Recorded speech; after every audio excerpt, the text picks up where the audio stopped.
चलो। अस्सलाम वालेकुम गाइस, आप देख रहे हैं अयान 4K स्टूडियो। आज हम आपको बताएंगे कि जिन लोगों के बाल गिरते हैं और जिन लोगों के बाल बहुत ही कम हैं, पतले हैं, उनके लिए एक हर्बियन ने ये हेयर ऑयल तैयार किया है। हर्बियन का ये हेयर ऑयल है नेचुरल। इसमें बहुत सी चीज़ें पाई गई हैं। इसमें आंवला, सिकाकाई और कोकोनट का ऑयल है। ये बहुत ही अच्छा है ये वाला ऑयल। आप एक बार ज़रूर ट्राई करें।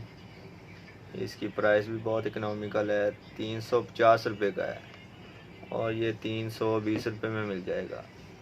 किसी भी मेडिकल स्टोर से ले लें, किसी भी जनरल स्टोर से ले लें, अच्छे से जनरल स्टोर पे जाएं, वहाँ से मिल जाएगा आपको बहुत ही आसानी से। ये एक तो आपके बालों को बहुत ही नरम और मुलायम करेगा और आपके बाल गिरने ख़त्म हो जाएंगे और ज़्यादा से ज़्यादा अच्छे हो जाएंगे। और ये आरबीओन कंपनी है, बहुत ही अच्छी कंपनी है कराची की। ये बहुत आसानी से किसी भी मॉल वगैरह से मिल जाएगा और इसके बहुत से फ़ायदे हैं।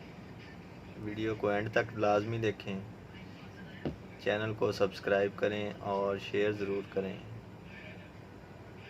ओके, अल्लाह हाफिज़।